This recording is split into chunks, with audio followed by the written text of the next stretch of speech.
Good morning, everybody. Let me just share my Good morning, sir. Good morning, sir. good morning. Morning. Good morning.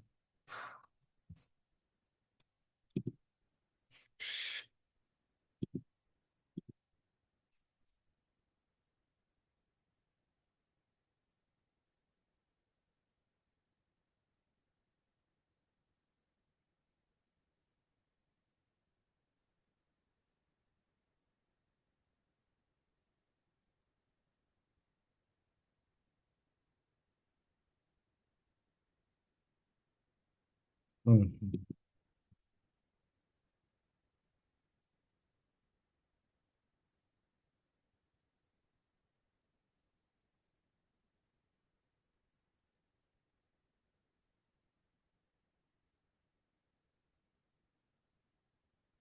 Good morning, sir. Yeah, good morning. So,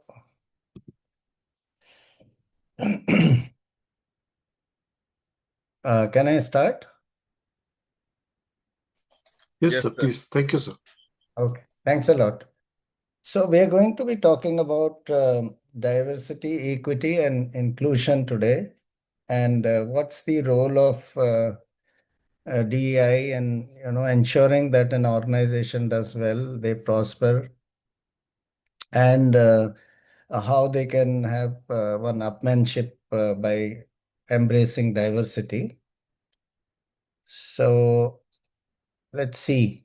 So what we had discussed previously, and sometimes you'll be thinking that, this slide has been coming again and again because this also forms the let's say, pillar of what we are going to be talking about talent management. So let's look at which are the blocks which are important here. So the first block which applies to our today's discussion or talk is being recognized, valued, and respected is a great contributor for engagement of employees and continuity in the employment. You know, all of us want that, our organization should value us, we should be respected at our workplace, and we need some kind of recognition so that this motivation to do better, to do work every day, to do more, comes with us. So this is one area which get attracted in DEI. The second block is conducive work environment. We all want to work at a place where one is people are valued, respected, recognized, but also people have space for each other. People, like to work with each other, which means if there's a conducive work environment, by default, that feeling comes from within that, yeah, this is a good workplace. We don't have too much to brush against each other. We respect each other. We recognize each other's competence, work, skills, and everything. And therefore, the conduciveness in the workplace is very, very important. So these two blocks will get attracted here. So, what are the top contributors of diversity? There can be many, many, many contributors to diversity. Diversity is like an umbrella, and in umbrella, there are various spokes like you have fins. This is how it works. So, one could be age. Diversity can be on account of the age of people. Diversity can also be on account of gender. These are the top contributors we are talking about today. And gender plays a great, let's say, uh, contribution in ensuring that diversity is properly maintained. And so does age as well. In many places, they look at let's say, the experience that the age brings in and the energy and enthusiasm that the age otherwise brings in. Then generation is another way of looking at diversity because just as we know generations carry different sets of skill sets, and they can be utilized by any organization, and they are utilized perfectly in an let's say country as well. because there can be people who do mentorship, who can do many other things, and there are people who can execute the roles and jobs very well. The fourth could be the race or ethnicity. Many places the ethnicity also is one of the elements of diversity, or the race you belong to, and that greatly enhances, or let's say contributes in the way differential thinking comes in, or the way people do different jobs. Religion is another thing, because everybody many people have a belief in religion, and their religious teachings are there, which they are aware of. There are certain rules or methods of living which many of the religions teach us, and therefore that also brings a fair amount of diversity, because many of the religion are talking about well-being, about human approach, and many other things which are similar. Plus, maybe they talk about, sometimes abstract, and sometimes a few other areas where one needs to brood in, and therefore the religion also brings in good diversity. The last one is, which is also becoming very, very important in last 10 years or so.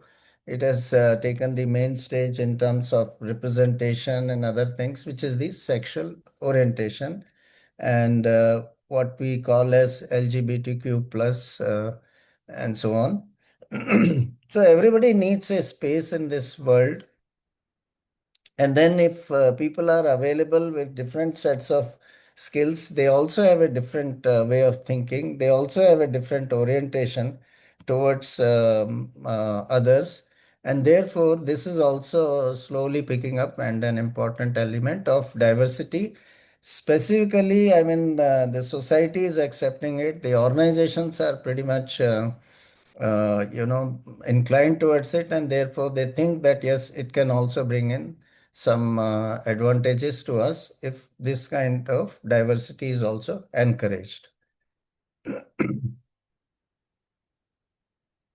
So, what is diversity, equity, inclusion, and belongingness? So, you like to work at a place where you belong to. If there is no belongingness, you would not like to be there. We have seen most of us, whatever said and done, how much our parents had been strict, or sometimes harsh in our words in that age, but we have always had a belonging to our place at home, because we thought always that we belong to that place, and that is our home.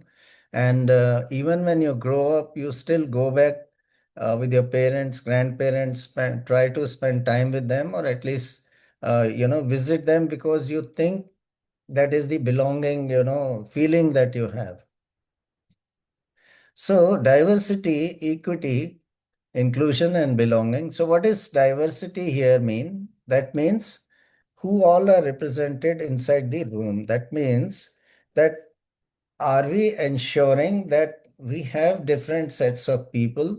Just I showed you in the previous slide, it could be based on race, it could be based on sexual orientation, it could be based on religion, it could be based on your gender, it could be based on the age, or like that. So if you see that a place, an organization is well represented, that means it's a full organization. When we talk about, let's say, a platter, or let's say a bouquet has various flowers. Now, somebody can say, they're all roses or red roses and like that. But then usually we like to carry, I mean, I'm not saying we don't have the other singular type, but usually the number of bouquets that we would have seen are having different types of flowers, leaves, and small bushy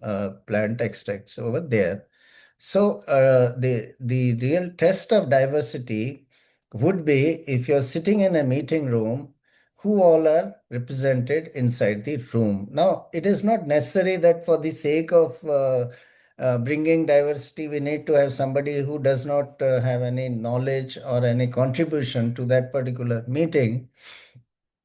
But having said so, if there is a common topic, if there's a topic where we have people having a similar set of skill sets, then it will be a good idea to make sure that that discussion table is surrounded by people who are represented from different diversity belongings. Equity is something, which means giving equal opportunity. Now, equity means not treating people differently. So let us say if I want to enter your discussion room and I say, knock, knock, let me enter the room. So that means you will say, no, you are not allowed. It's our, close meeting. We are not allowing you because we have to discuss something about you, or we have to make a policy about something, and therefore you are not allowed. So equity means you're not allowing me an opportunity to represent. You're not allowing me to an opportunity or people like me to really give you some insights, inputs, and so on. So therefore, in your organization or wherever you would like to be looking at. So if you are not allowed, then how we can remove those barriers? You means if you're not allowing some people, can we look at, I mean, what's our policy, what's our approach? And therefore, if some of them are not really, some exclusions are there from the diversity, then what are the ways we can remove those barriers? It can be the other way around also. I think I should not be going there because everybody else is, differently tuned like that. So therefore, we have to look at removing those barriers so that equity can be maintained. In terms of inclusion, what is the inclusive approach? Inclusive approach is when I think I was given an opportunity to present myself, I was given an opportunity to express my views, I was given an opportunity by asking to me, what do you think about it? Or it's an opportunity where I was invited. Now, here, which means everyone's ideas have been heard, respected, and understood. We may not agree with what you're saying, but at least you have an opportunity. I have an opportunity to talk about ideas, to talk about our views about certain things, to talk about what we think of a particular aspect, or in terms of our contribution to the way we like to contribute. So, this is how diversity, equity, and inclusion works. Now, what is belonging? As I mentioned in the beginning, the first slide, you feel valued when you are at a place, you are able to connect with others, you are feeling happy. You're feeling that you are important, you belong to this place, and a place where you are able to present authentic self at the workplace, which means, let me go back on what we were talking about top contributors of diversity. If let's say there is a colleague or I am a person who has a different sexual orientation, or I belong to the other sex, as an example, in the gender when we are talking, then I should not feel out of place. People give me not the looks that I dread for, but they are normally talking as they would be talking to the male, female, let's say, gender. So if I'm a other gender person, I'm able to present authentic self to work. I don't have to hide myself. I don't have to hide the way I dress up, the way I talk, the way I, maybe sometimes could be behaving. Of course, everybody has to behave within the parameters of the organizational structure, but it does not mean that, I show something else from the external side because of the fear of reprimand from my peers. But inside, I'm feeling claustrophobic. So belonging is only when your parents accepted the way you are. Not all brothers, sisters, uncles, or aunts or anybody has a similar nature or they all behaved similarly. Everybody had their own way of behaving or doing the things, but they belong to the same place, same home. And that's the same culture that needs to be built in, where everyone feels valued, where everyone feels connected with others, where they are able to present themselves the way they are, and they don't have to hide anything. So, what is the role of diversity, equity, inclusion, and talent management? The diversity and inclusion leads to a dexterity of culture. Dexterity is very important because how can I work with things is the dexterity over a period of time I gain. You can have in terms of like you call it as competence, or you can call it as your skill and so on. So therefore, let's say when you have some people have higher dexterity on the technical aspects. Some people have maybe dexterity on the other side. But when we are talking about diversity and inclusion, it greatly improves the cultural dexterity. The people, I give you an example. Some of us who have not traveled to the other countries, we are not so cultural dexter. Whereas people who have gone to other countries and have at least worked with some people even for a week or 2 weeks or few months or years, they have a different approach in terms of dealing with people from other cultures. So cultural dexterity, of course, in India, we learn a lot because of the cultural differences from different parts of the country, whether it's north, south, east, west. But then when we talk about DEI, it is also important cultural dexterity that we develop. And it can be considered as a business skill. Today, this is a business skill. If you are able to deal with others very, let's say, independently and without any bias, it is a business skill compared to the others who are not so comfortable in dealing with others and understanding the culture of other place, so that you're not making the wrong, let's say, statements or wrong advances or wrong gestures. So, diversity and inclusion also enables effective collaboration and communication. When everybody feels, belonging to the same place, they'll be more open, they'll be more ready to help, they'll be more communicative, collaborative, and therefore this becomes really important rather than putting people in silos. Sorry, he's not of my age, she's not of my taste, and so that these things always affect. And you would have seen actually when we were in school or sometimes in college, we had very small circles of friends or close associates, because all others we thought they do not belong to us or we do not belong to them. And there it worked well, even if you were feeling extremely, against each other, and you had a smaller group where you felt comfortable. But when we go to the organizations, the mere fact remains that there is no enemy or friend per se. You may have, let's say, difference of opinion. You may have a difference of doing things the way you do. But then at the same time, we have no choice. Since we have to work with each other, we have to work with each other. And that's where, if we embrace diversity and inclusion, we can improve our collaboration as well as communication is much, much better.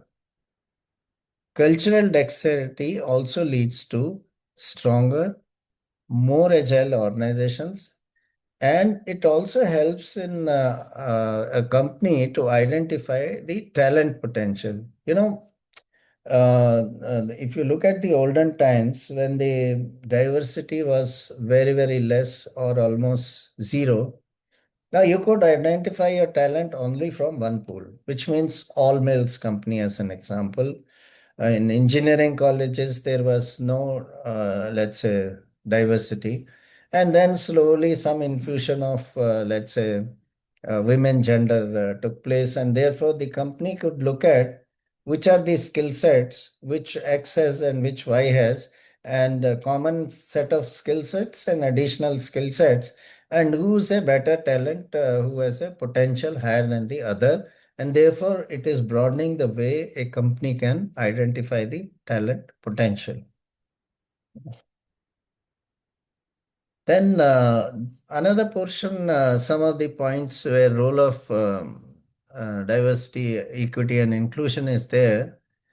Anyone who is a high performing individual, this is part of the research work, they prefer to work with high performing organizations. See, if I'm a high performer, I'd not like to work in an organization which is really struggling, which does not do well, or which cannot do well. So if I'm a hypo, I will prefer to work in a hypo organization also, right?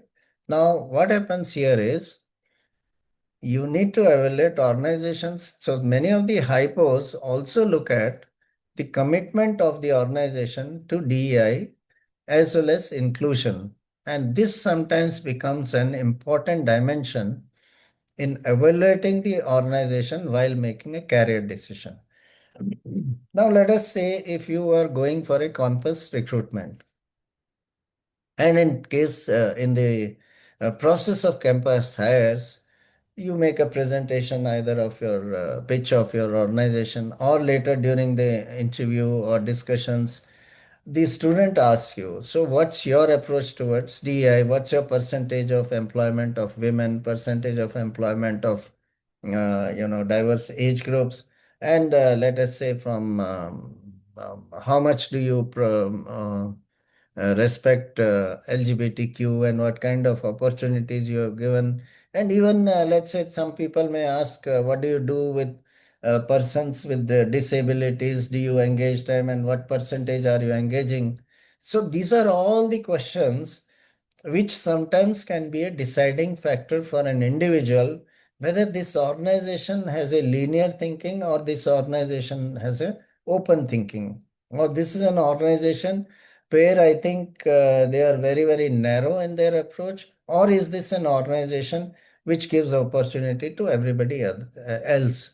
So therefore, this also can become an important dimension in evaluating the organization while somebody is making a career decision. And this is not only for freshers, it is more so for the people who are experienced. I like to work at a place which is a full place, which provides a full, bouquet, rather than a place which is having a narrow working atmosphere, narrow thinking, and within that you cannot grow. Like they say, a frog in a well will remain, that's the world that frog thinks, and will not be able to move out.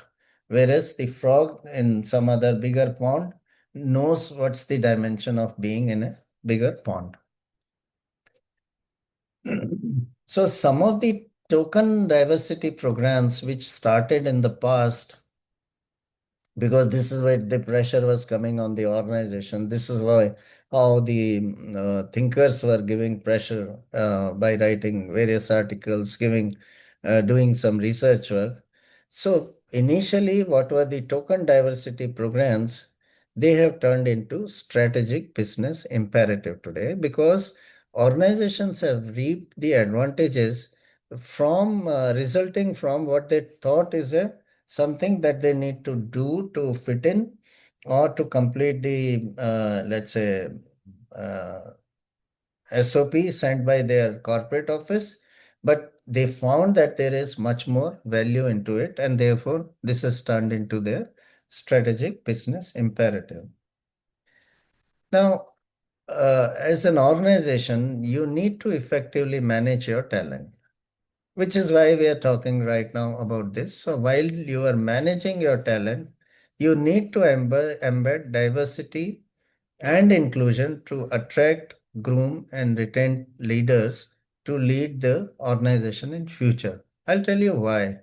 Because if you are usually giving importance only to one set of the people, or you think they are the only intelligent people, that means, yes, you sometimes you may be right that you are focusing on high potential or hypos, but what happens to your solid performance? What happens to your people who are, holding the fort while the hypos are building the future or the other things over there? So therefore, you will have to look at effectively managing and ensuring that diverse set of people are trained so that everybody can feel good in the organization, everybody can do better in their work, and therefore for the leadership positions in the transition phase, later on, you have a wider choice. Lastly, it's always felt, singular thinking can bring results. There is also a possibility because there was no, Newton did on his own. There are several others. Edison did on his own some experiments, which is okay. But then these were innovations, for example. But when we talk about the organizations to prosper and function, DI is one area which brings in that diversity, which is important for an organization to really look at when you talk about SWOT, when you talk about PDCA. All this can be possible only when some people are giving a view on the positives, the others are talking about challenges, the others are talking about certain other things, which, let's say, singular thinking will not give so much of a diverse thinking. And therefore, it brings an upmanship for an organization, whether it is innovativeness, whether it is productivity or competitiveness. Many of the organizations have proven that if you are good at that, if you are good at considering people from different areas, the kind of ideas or kind of suggestions that come or views which are incorporated, they provide that, upmanship for the organization.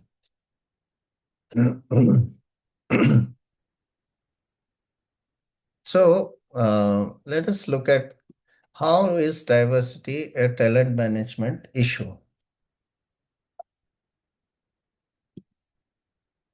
and why must an organization attract, retain, or motivate the top talent? See, top talent has no color, right? So how do you motivate a top talent? You can't identify, oh, this is top talent. There are, of course, measures through which you find out your top performers and hypos. But you cannot choose top talent. Yeah, the whites are top talent, but blacks are not. As an example, in abroad, or browns are not top talent, cannot be top talent. Today, earlier, what was the thinking was that whites are more superior. All this theory has been broken over years. If you look at Indians holding the positions in US for the top companies at the top level, there are brown people. There's some Indians, there could be some Chinese or Asians and so on, and even people which we don't want to say, but blacks as well.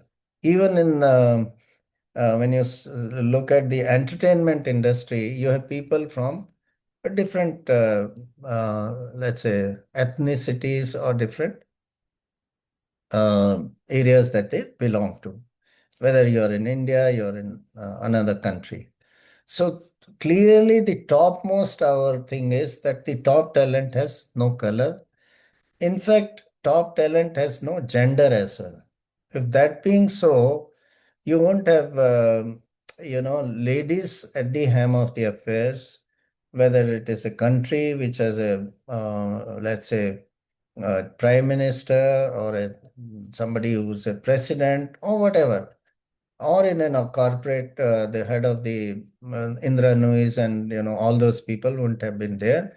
So top talent, let's understand first of all, we have to open up widely our thinking in any organization. It has no color, it has no gender. Now then, who's a top talent? A top talent is just a top talent. You cannot segregate.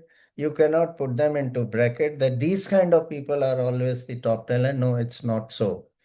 We have seen even in the nothing against any of the system, but in the educational or let's say institutions, if we talk about top, let's say IIM, IIT, it does not mean that outside of IIM, IIT there is no top talent. And we have seen these have been cases which have proven that no top talent belongs outside as well as much as inside these places. So this is where if we have our approach, our all of us who build, all of us who work in an organization, and our role is to make sure the talent management we are responsible for. Then our the headline has to be top talent is just top talent. Let's not classify. So the best part how organizations can do justice where you are giving equity as well, you must feed diverse headcount with knowledge and skill set so that you can develop them into suitable top talent profiles within the organizations. Otherwise, sometimes you have to get from outside. I remember a few years back when we had to maintain a ratio of gender. At that point of time, only female gender. So there was a target of achieving 12% as an example. And most of our group companies were trying to, pitch for women either from outside or from each other at the, yeah, let's say, junior level so that they can move up, so that you can bring up your percentage. But that should not be the case because if you're growing a talent at your own place, it's easier for them to be taking up the best positions. Well, if you need sometimes to infuse your organization with a differential input, you must, of course, look outside also. I'm not saying no. So, diversity of an organization's talent base can be its greatest asset. This is the point we are going to understand. This is the point we have to understand. And we should not turn a blind eye, even if somebody is telling, Arey, chodo yaar, Arey, don't worry. Finally, we have to do our business. This is all good work.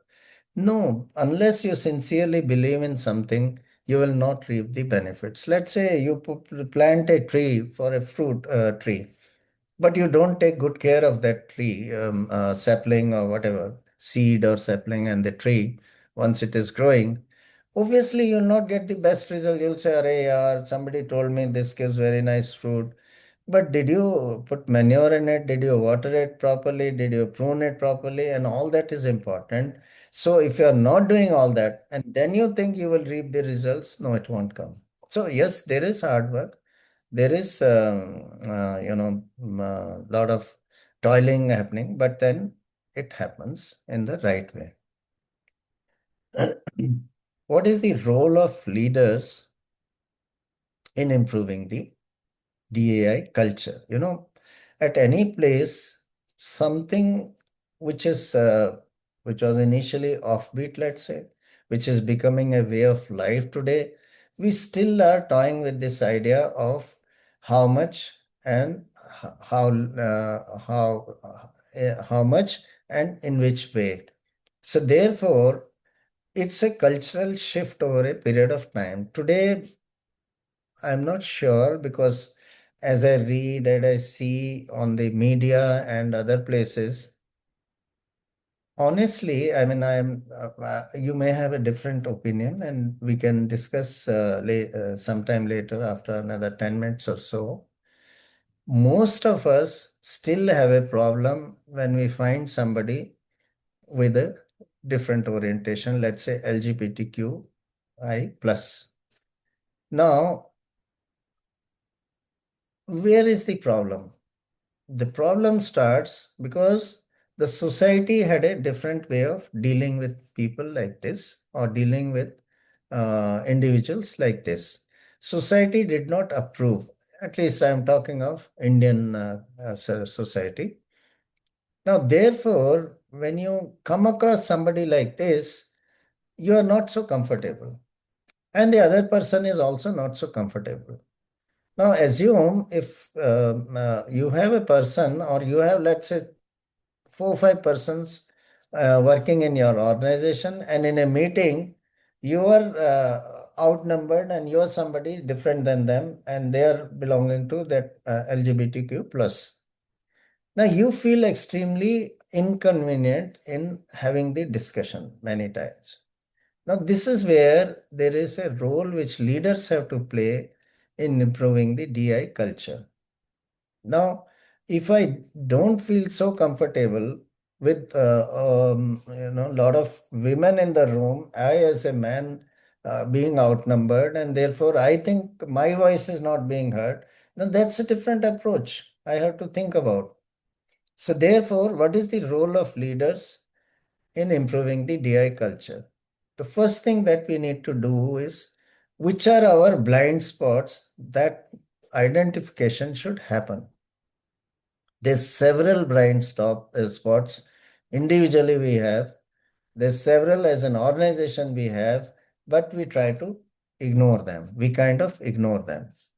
Now, when we are able to identify our blind spots, the beauty is you can then neutralize your unconscious biases, which adversely impact your decision making.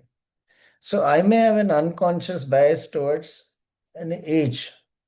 For example, I have heard many of the older or elder people say, "Hey, youngsters do not have a sense of respect. They don't listen to you." Similarly, the other way around, the younger generation feels these guys want to teach me, I mean, the same thing which they have experienced, rather than looking at what changes have taken place in the world or in the environment around us. So it could be business environment, it could be the way things are done, and so on. So therefore, these are some of the examples of unconscious biases which adversely impact decision. You are now going with a bias and your acceptance level is reducing. Sometimes it is becoming zero and you're not accepting anything. This is what we need to neutralize, and these are unconscious biases. Sometimes you think that women, yeah, this role cannot be performed by a woman. But did we ask that person, can you do this job, or are you comfortable? Are you open or not? We never included them. Somebody else deciding, taking a decision for you. So identify your blind spots. This is what at the leadership level we should be able to do. Then we should also acknowledge behaviors of exclusion. No, no, ladies can't do this job. No, no, men will not be able to do this job well. Women are only very good at doing this particular role. So exclusionary behaviors can be sometimes intentional, can be sometimes unintentional, which means you are selectively assigning work without realizing that no, this is not the right thing. Sometimes you do intentional. You'll say, no, no, no, no, no. Let's not call that person in our party because we are all having all males party or all women party. Sorry, I'm talking about the social aspect now. So therefore, some of the exclusionary behaviors can be intentional, can be unintentional, and sometimes you selectively assign work. Just like I said, have you asked that man, will you be comfortable doing that work? Or have you asked that lady, will you be comfortable or would you like to work there or do that kind of a job? Or an LGBTQ or generation person, no, no, no, he's too old for this. No, no, no, he's too or she's too young for this. No. The third one is, please install a dialoguing system, which means open and authentic dialogues can promote change. You want to bring change in your organization, that means you need to have an open talk system. You need to start more and more, let's say, system of dialoguing where your leaders are talking to people, where your leaders are telling them, why are we doing this? How are we going to do this? And you are receptive to the suggestions coming from the other side, as well as making the particular people who are less represented or unrepresented, also through the dialogues, making them comfortable. You need to be visible as a champion of cultural dexterity. So when you are at a leadership position, people should not look at you that you are a biased person, that you are a person who is under pressure doing something. You doing good things, be visible also as a champion who really promotes cultural diversity, which means you want people to acquire the dexterity on the culture aspect. So therefore, you might have discussions with people. You might be talking to them more openly. What are your views on this? You might be inviting sometimes a combination of people for a coffee at your place, in your office, or you might be inviting only one set of representatives in your place to understand what's happening, what do they believe in, how do they think things are going in my organization, and so on. Involve with people, groups outside your normal personal, professional, and social circle brings a great amount of cultural dexterity to every one of us. Create environment of advantages. What does it mean? It means I need to make sure if you are unrepresented, I need to call you into that particular discussion or meeting so that you are also represented. Your views are also available. You're given an opportunity to be present. Sometimes provide them with special assignments. That's how you will learn what way they can do it differently, what kind of way they have done, or is it really a similar way or different way, or is it bringing lot of advantages, or it's not so. And therefore, invitation sometimes to participate in the meetings, not only participate, but to contribute. So this is a conscious effort to include everyone in your team or the organization because you are creating those environment of advantages, which means there'll be a pressure from the department head also to make sure that they are sending the right people for the meetings, ensuring that it's a perfect advantage for the organization when the environmental aspects are looked into. So when you implement DI, first is you have to cancel a feeling of underutilization. You know, if it is only for numbers, then that means you're keeping me as a showpiece. You're keeping me as a poster girl or a poster boy or a poster thing. That, yeah, we have so much representation. This person speaks. It comes in my newsletter of my organization, but nothing more. I know work worthwhile to do, but just that I got a picture or a write-up or something which I contributed as a let's say blog or something. So first thing that we have to do in implementation of DEI, diversity, equity, and inclusion is cancel the feeling of underutilization. I should not feel I am one lower. In the film industry, we say that women are less paid compared to their male, heroes. Now, that's a feeling, whether it is true or not, because some people say some of the female actresses command much more than the male actors. But then, if there's a feeling of underutilization, it may not be true sometimes, but that is how you will have to look at that. Yes, you need to clarify and zero that feeling of underutilization. Initiating the diversity aspect is important. Even let me give you an example. Some of the organizations have tournaments, as an example. You have sports.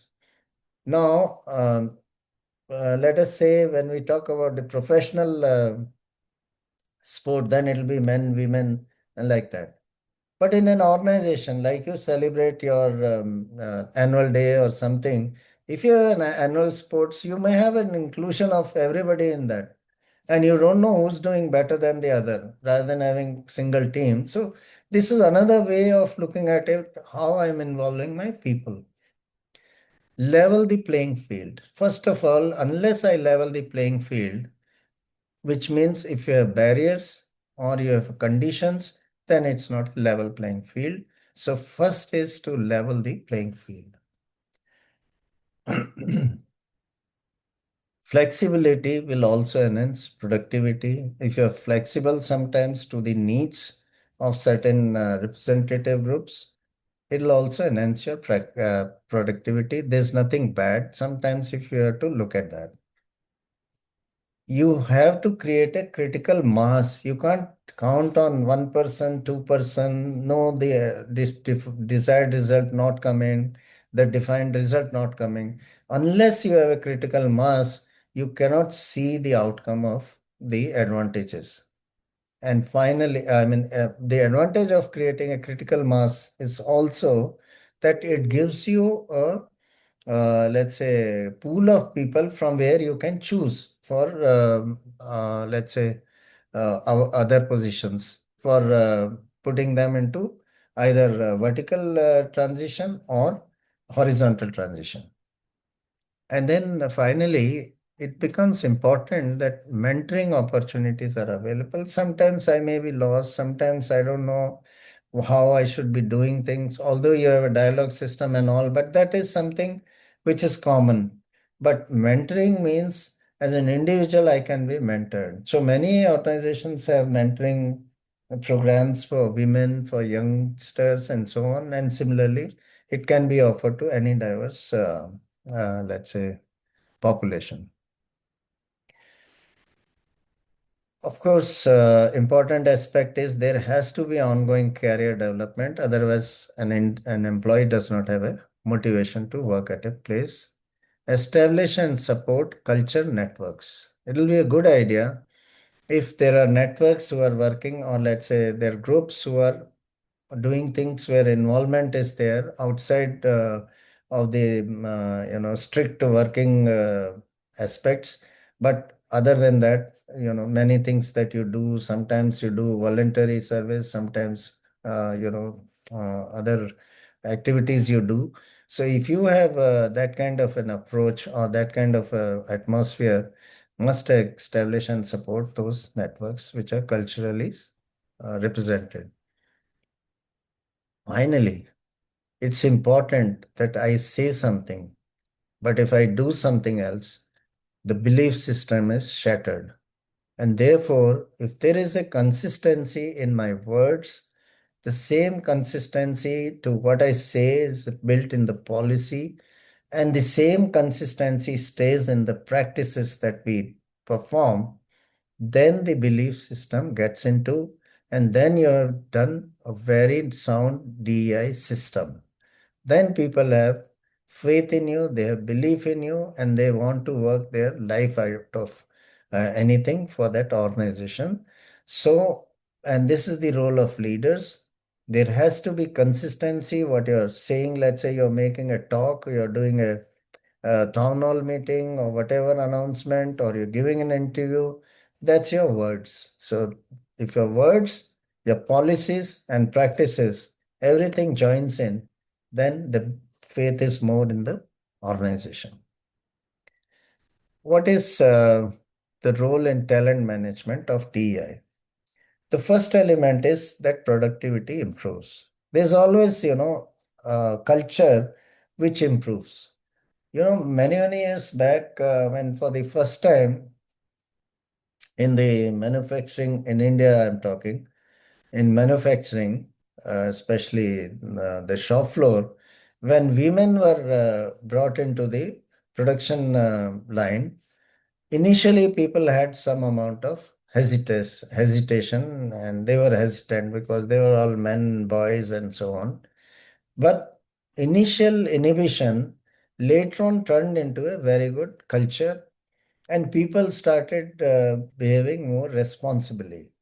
Even the productivity improved because everybody felt part of a system which is an inclusive system, and that belief, improved the productivity because people were more focused and more ideas came. Retention rates are higher for any organization, like initially I told you. Engagement is better. Those of you who Meaning this is just, take it as a lame example or something. I've seen in a family when you don't have a sibling of opposite sets. Let's say you miss that. I don't have a brother. I don't have a sister. And therefore, sometimes you feel that you're missing on something. So a holistic system where in the organization also the people are there, just like in a family, it brings in a lot of engagement. You are able to engage with each other well, and awareness of bias is there. Then you can remove those biases, and it's easy. Once you have to be aware. If you're ignoring your bias, then that's the sure death for a individual as well as an organization. Talent pool, I said, if you make a talent pool higher with diverse, thinking, with diverse skill sets, with diverse way of doing things, it brings in more, let's say, success in choosing the right people for a particular role. Branding, of course, is important. How this organization takes care of the society as a whole, how it gives opportunity to every type of individual. It also helps to brand as a good employer. Then, what is the role of L&D in building DI culture? This will be the last, and then we can have some discussion. So first is it builds a talent pipeline for onboarding. That becomes a key focus area. Your key focus area is as an L&D or as an HR is how can I make a talent pipeline which is really good for the organization. So you start with the onboarding.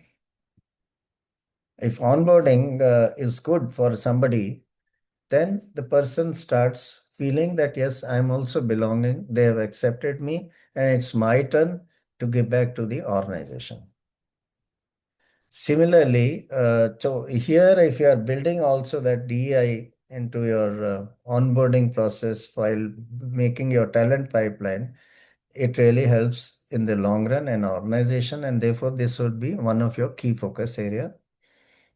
Then the morale and diversity also goes side by side.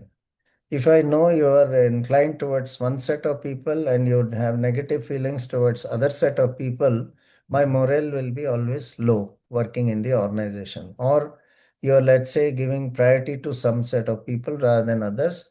And therefore, my morale will always be related to the diversity. And don't think the people you have, you're tuned towards one set of people, even they can have low morale because of the siding that you do.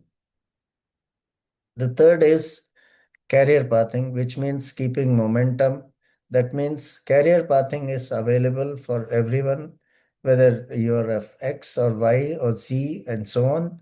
And there are opportunities for everybody to move in their career, whether it is vertical or horizontal, to improve your skill sets, to improve your scope of work, and so on.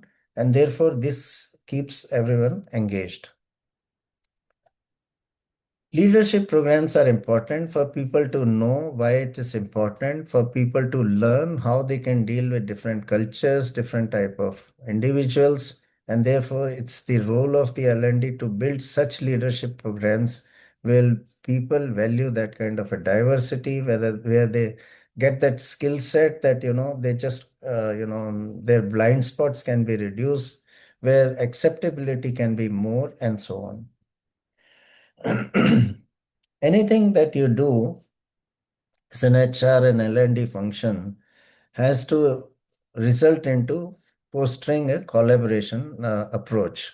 So we don't have to be showing only the competitive way that, one against the other, upmanship and other losing.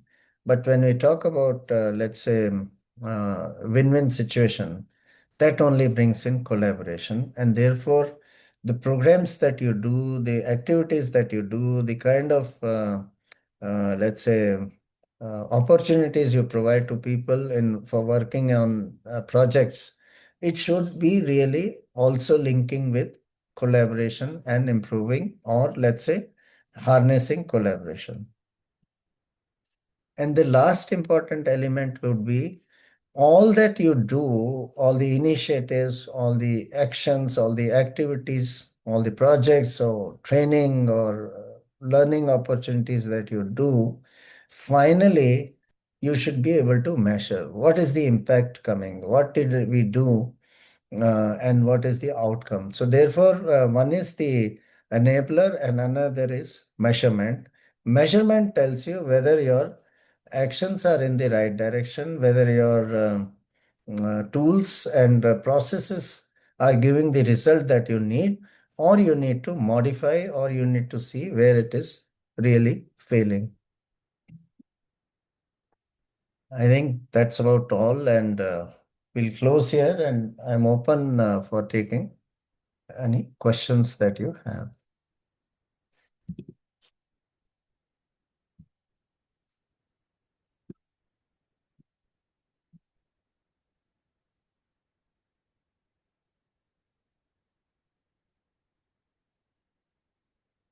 Hello.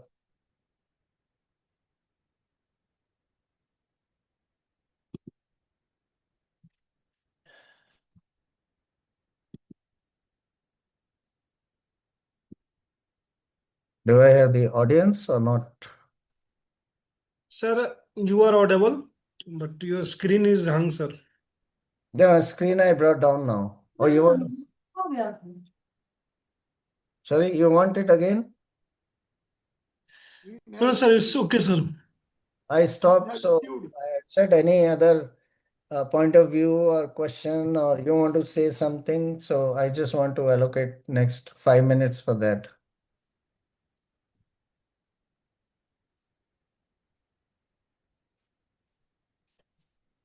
No, nothing? Screen has skewed. 1 second. No, what I'm saying is this session is finished. And that's the reason why I brought down my screen.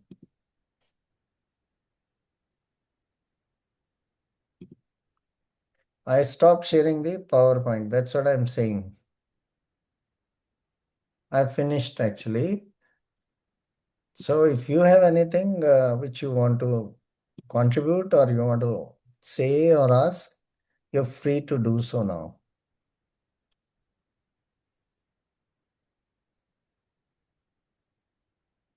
Otherwise, we'll close.